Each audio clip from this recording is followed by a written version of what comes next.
adore you, we glorify you.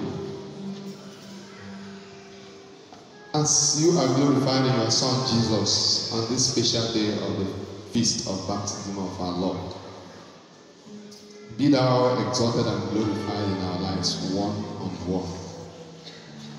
After the Epiphany, your glory is shining in us. Today, we want to remind us that all of us were baptized. All of us were anointed with chrism. Your word says today and assures us, He will baptize you with the Holy Spirit. Lord, we want to believe in this word today. Baptize us with the Holy Spirit. The baptism of fire. The baptism of transformation. The baptism of newness. Help us to be born again. Teach us the secret of this word, this phrase, being born again. In the name of the Father, of the Son, and of the Holy Spirit.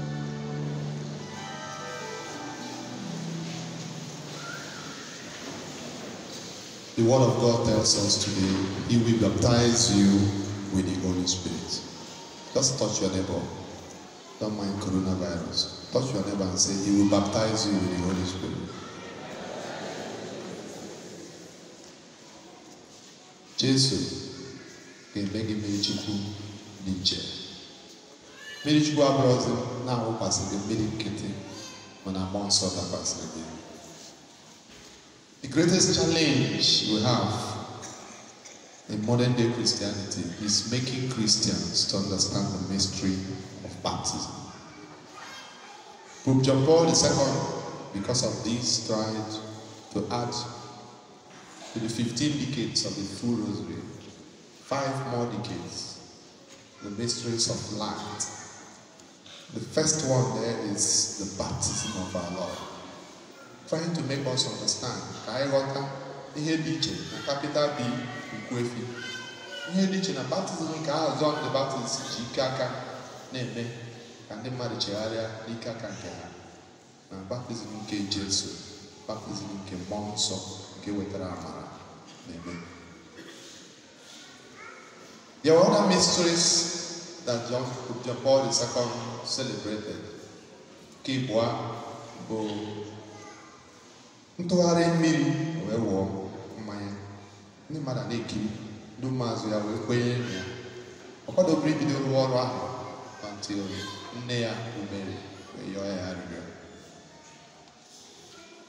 Nke ịtọ bụ mgbasa ozi ọma nke ọ gbasara. Ọ na-ekwu okwu Chukwu like this, ndị mmadụ na-ekiri.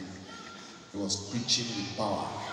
And the summary of the preaching is repent, for the kingdom of God is in our midst. Chegharịa na alaeze eluigwe abịawo. Ihe ọzọ mere n'ihe omimi a bụ mgbanwe nnyocha Jesu nyocha n'elu ugwu, ndị ụmụazụ na-ekiri. They were so flabbergasted and overwhelmed, so stupefied, that Peter asked, ka a rụọ ụlọ ikwu ịtọ ebe a, one for Moses, one for you, one for Elijah. He didn't forget himself and the apostles. Jesus used him to teach them. Neba neje karịrị ebe anọ. The last one is the mystery of the Holy Eucharist. Jesu were ado sakramenti nke Eucharist ebe ọsọ. Ndị ụmụazị a na-ele n'anya, omee ka achịcha wọrọ arụ ya. Si ha, naranụ achịcha dị n'ọbụzi arụ. Transubstantiation. It remains a mystery. No call that ọkachabere. No kọchikwu oge odido dị asọgacha na achịcha abụrụzi achịcha ọwọrọ arụ Jesu. Mmanya abụrụzi mmanya ọwọrọ ọbara Jesu. Ihe ndị a niile wee bụrụ ihe omimi. N'oziọma tata, John the Baptist na-ekwu ha, after me comes one who is greater than I. After me comes one who is greater than I. greater in wisdom, greater in might and evangelical teachings. He has baptized you with water, but the one who comes after him will baptize you with the Holy Spirit. All is very important that we understand what baptism is in the church. Baptism is the sacrament of initiation. Baptism, the sacrament in our Japan, Jekeroa. Weapon John the Naya. Topwine now, okay. Abumonu Lichije, Lirai, or Nindinanai, Ihojo Hameterepute. Mind you to Christ. And we said it on the day of New Year, Galatians 4, verse 4 to 7, that at the appointed time, God made it that you will become a son, an adopted child of God. If you are a son, then you are an heir.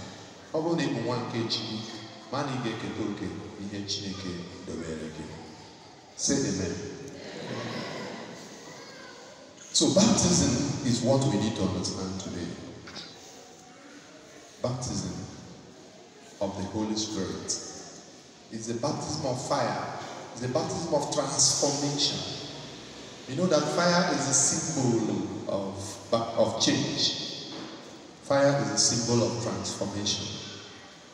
Baptism without transformation translates to baptism without the Holy Spirit. Baptism of the American man of baptism without the Holy Spirit. Man of baptism about a rule. Now let's look at how baptism works. 1 Peter chapter 2, verse 21. So that baptism saves us not by the washing of bodily guilt, but by the pledge of a good conscience. Who's the baptism says after mother abroad just? Mother, when you get through, maybe through where you go, Father, baptism. It will not walk that way. That's no, baptism will not walk that way. Baptism works by the pledge.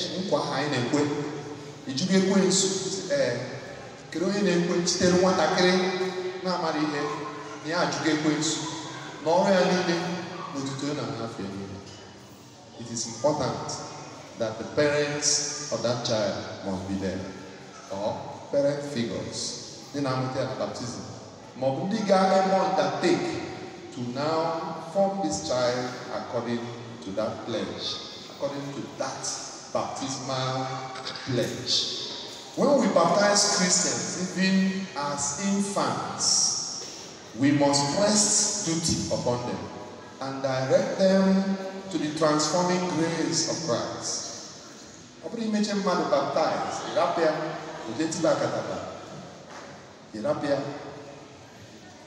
There's no way he can become a Christian. You must direct the person to prayer, that transforming grace that comes through prayer. The law came through Moses. Grace and truth comes through Jesus Christ. John chapter 1, verse 17. Iwu sitere n'aka Moses, mana amara sitere n'aka onye. Aka onye Jesu Kristi. Jesu Kristi wetara amara. John was an affectionate, practical, and copious preacher. John was a very practical preacher. Also,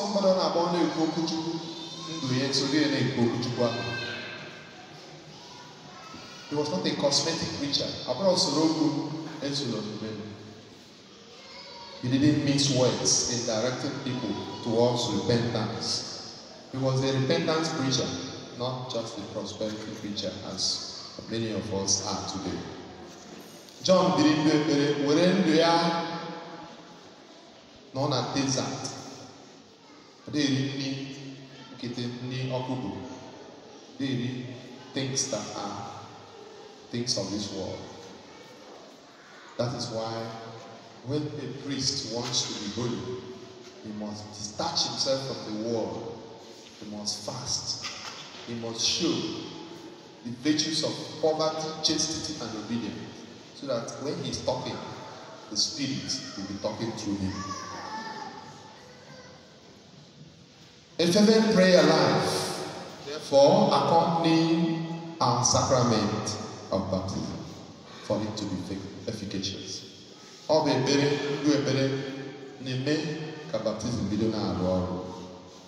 Even Jesus Christ, who was God, or who is God, what was promised him was obtained through prayer. Maybe we will not be talking about him today. When he prayed, the heaven opened, and then the Holy Spirit descended upon him like a dove. Now let's look at the power of the Holy Spirit. Most of the person in Keto, Nibito, Nibo Fuliko.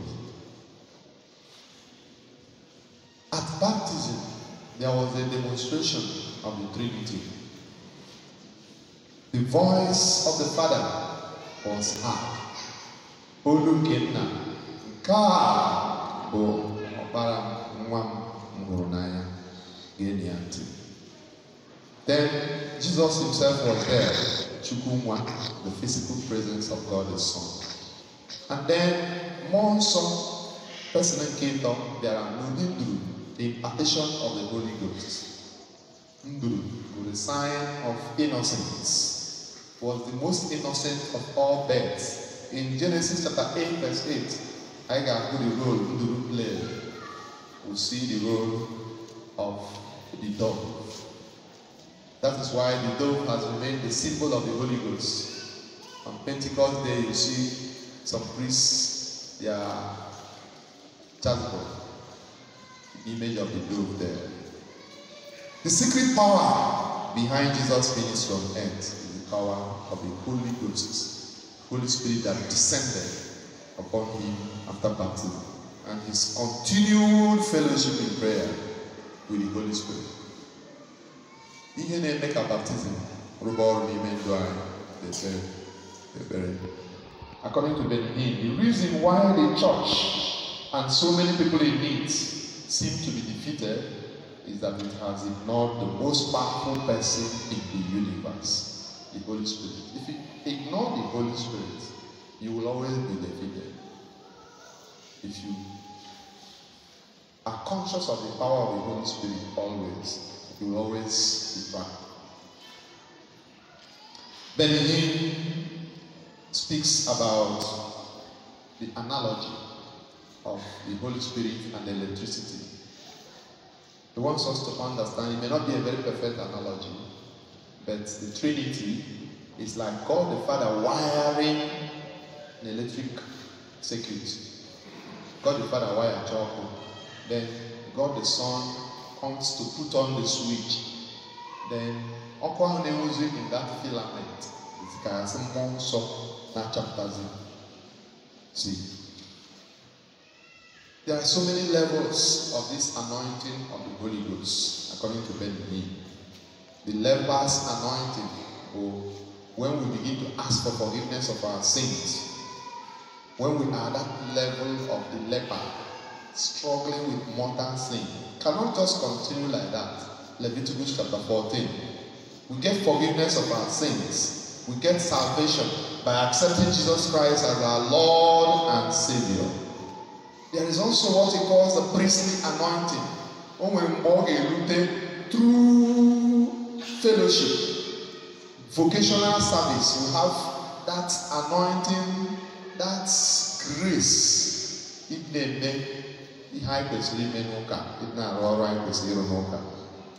Then the last level is the kingly anointing.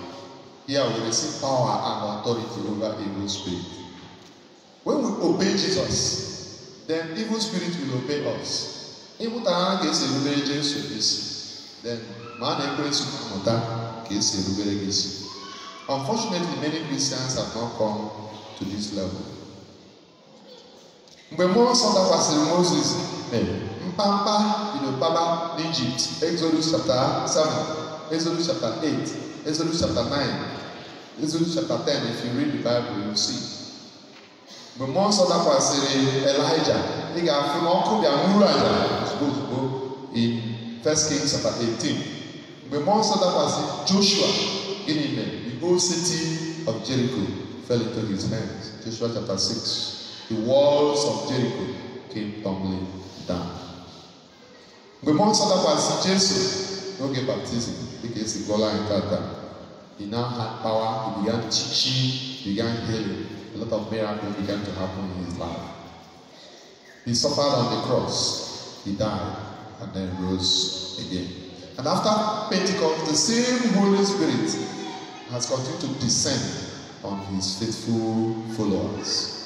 Ọ bụ mmụọ nsọ ahụ soro ndị dị asọ nwụrụ anwụ dịka Stephen, the first martyr, the missionaries, ndị anụnwa hapụrụ de ha na island bịa bụ ịgbasa ozi ọma n'Africa. Ụfọdụ n'ime ha nwụrụ, mosquito gbusiri ha.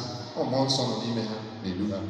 Ọ mmụọ nsọ na-edu married couples enweghị ike ipezebia bụragodo mgbe ọ ya na aya maọbụ ọnwa dị iche iche. Ọ mmụọ nsọ na-anọnye na marriage mee ka nwoke kwụsie ike n'ebe nwunye nọ ma nwaanyị kwụsie ike n'ebe di ya nọ. Ọ mmụọ nsọ na-anọnye n'ime ndị mmadụ ha hapụ jebe na desert je ebe ahụ na-ebi ndụ ebe ahụ chezo ihe nke ụwa. Ọ mmụọ nsọ na-anọnye ibi na sakramenti nke ụka. Mmụọ nsọ na-eme na Eucharist dị asọ wọrọ Eucharist wọrọ arụ na ọbara nke Jesu. Ọ mmụọ nsọ na-abanye n'ime ụmụ ego ala ha bụrụ ụkọchukwu, bụrụ celibate, gara ịlụ nwaanyị, gara ịdị na-achụ nwaanyị. Ọ mmụọ nsọ na-agba anyị ume mgbe mmadụ nwụnarịrị anyị mgbe ihe na-esiri anyị ike. Romans chapter 5 verse 1 to 3. Mmụọ nsọ na-eme operate na our different pious societies dị iche iche. Mmụọ nsọ na-eme operate na charismatic renewal. Mmụọ nsọ na-eme operate na Sacred Heart of Jesus, na Legion of Mary, na Precious Blood, different confraternities. Mmụọ nsọ na ebe ahụ. The more you go there, the more you receive the Holy Spirit. According to Vima Design, whenever the Holy Spirit comes into any believer, he makes Christ dearer, he makes heaven nearer, and makes the word of God clearer. Mmụọ nsọ banye n'ime ihe otu Kristi. Jesu ga na-agụgị agụ mgbe niile. Eluigwe ga na-agụgị agụ mgbe niile. Okwu Chineke ga na-enweghị anya. We need some paradigm shifts. Once there is baptism of the Holy Spirit. Ọ bụrụ na ịnata mmụọ nsọ site na baptism, ị ga-achọpụta na ị ga-agbanwerịrị ihe na-agụ gị ga-agbanwerịrị. Ihe ọgụ nke mbụ atasị ya goro ọka na-akwụghị ụgwọ. Why do you spend your money on what is not bread? Kedu ihe na-spend ego gị on ihe na-enweghị ihe ọ na-enye gị n'afọ, ihe na-ama nriju gị afọ, ihe na-ama nju gị afọ?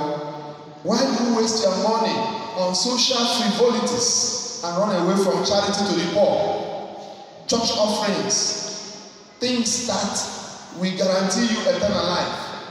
You waste your money maybe on Ikwozu. That's why I'm Ikwozu Adroma. But why must you waste your money trying to hire tent? Makana tent you were 2 million, hire tent. Why do you waste your money on things that will not give you eternal life? When there are people, neighbors who are sick, why have you shifted your societal values gradually from the spiritual to the unspiritual? Our society is changing gradually and gradually every day.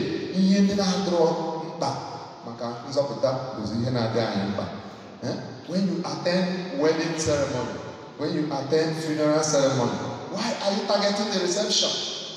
Why are you targeting the reception rather than the mass? When you come to mass, Why do you even target Mbagese photo? And when they now hit it, why did you decide that no Mbagese photo? I was in the village yesterday, and a woman, an old woman, and a boy on my bed was the church warden. When the church warden, the church warden. Bible marker, he didn't make bottle more than the woman. The woman is over 100 years now. So man name, and you see that so many people came late. We are more interested in Ibuelos now. Many people don't want to come to church. Father, we have chills up. Walk 10 o'clock. And we were there. So something quiet. Video mass. I said, I'm bored there. No guy can go hallelujah. No guy can go hallelujah. So somebody go about that. It was paining me that nothing matter. Attention doesn't matter no more on hearing English. And so many people also really to go to Mandi Station Council, Mandi Shuka, and Abiazi, Maka rice, Maka ano. This is what the Bible is saying today. Why do you spend your energy on the word that is not important? You will not come to the mass. You will not come to the wedding. Why are you coming to just say photo? Why are you coming to the reception? It is showing how our society is gradually going down. And now the second reading says, hear this. Everyone who believes that Jesus is the Christ is born of God. Onye kwenye na Jesu Christi, Jesu Christi, onye nzọpụta, that person is born again. Stop claiming that you are born again when your values are not yet transformed. All ihe na-agụ ga-abụ ihe nke mmụọ ma na born again. And the Bible says that by this we know that we are God's children when we love God and obey His commandments. 1 John chapter 5, verse 1 to 9. When we worship God in the Spirit and truth.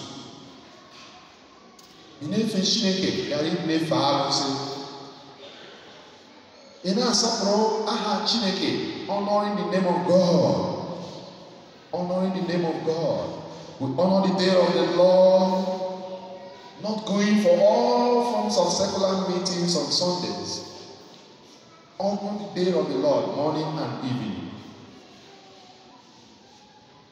Not using the name of the Lord in vain. I came in the other day from people who were here. My father bad handle. I had a listening and then change back. Father, I don't know of this ritual. What I learned is how to unite husband and wife. Why are we teaching priests? Why are you pressuring us into behind our theology school? Which is the ritual?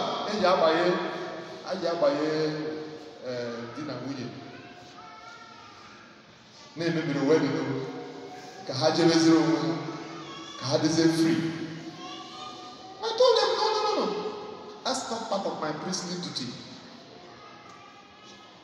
Oh no, I'm taking the name of the Lord in vain. And they come here. Because I do follow their church, I'm going to the blessed sacrament. Now, your boy,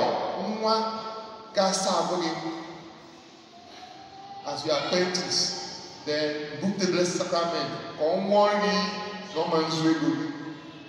So all more about you can bringing causes upon the children of God. The Bible says, let your yes be yes, let your no be no. We must honor the name of God, honor the day of the Lord, respect our parents. Our parents, they are co-creators with God. Respect our seniors, respect our neighbor's life. Don't even take the one in your stomach. Abortion. Respect your neighbor's wife. Respect your neighbor's property. Respect your neighbor's name. How we know that we are born again. Conclusion. Dịka olu Chineke si wee gbaa ama na Jesu bụ nwa ya nke ọ hụrụ n'anya. Achọrọ m ka Chineke gbaa ama n'ime ndụ gị n'afọ a. Achọrọ m ka o gosi ike ya n'ime ndụ gị. We only need to learn how to obey Jesus Christ more this year through an avid study of the Bible. Ibido gụba Bible, o nwere akwụkwọ m wetara egochighị na the first month. I'll still bring it next Sunday. Ndị niile chọrọ ịgụ Bible, gụsịa Bible na-eyi. The Church of Nigeria, the Church in Nigeria, Catholic Church have brought a very good scheme from Old Testament, from New Testament. Ihe ọ ga-abụ ego na combine and make you finish Bible in one day. You can make your life change this year by undertaking to go through the scriptures, exercising our faith more practically. The Bible says in Mark chapter 16, verse 18, that these are the signs that will accompany those who believe in me. In my name, they will cast out demons. There's so many things you will do in the name of God. You speak in new tongues. And even when you drink deadly poison, you will not be harmed. There are so many promises of His power in your life. Unless our baptism becomes a baptism of the Holy Spirit and fire. Unless our baptism becomes a baptism of transformation. Unless our baptism Christianity in this part of the world will not be different from the men's social club. Man ụka naka onwere ihe ga-adị iche na ụka na etu a na-agba n'ime obodo. Let us pray. Restore to me the joy of my salvation, oh Lord, my God. Restore to me the joy of my salvation, oh Lord, you are my God. Lift up your hands. Begin to ask God to do it again. Something new. Let the power of the Holy Ghost come in to change you, to transform you. We are praying for the baptism of the Spirit this new year. My God,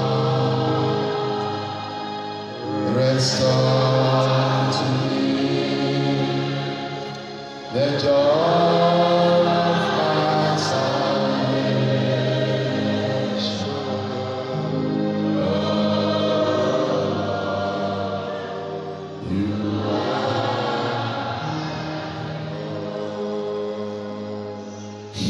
Lord, our society is full of nominal Christians.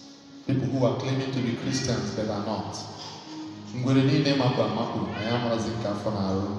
Onye nwe mmadụ ma yọọ gị ime ka anyị niile bụ ndị na-ebe a bụrụ ndị a ga-akpọ ezigbo ndị otu Kristi.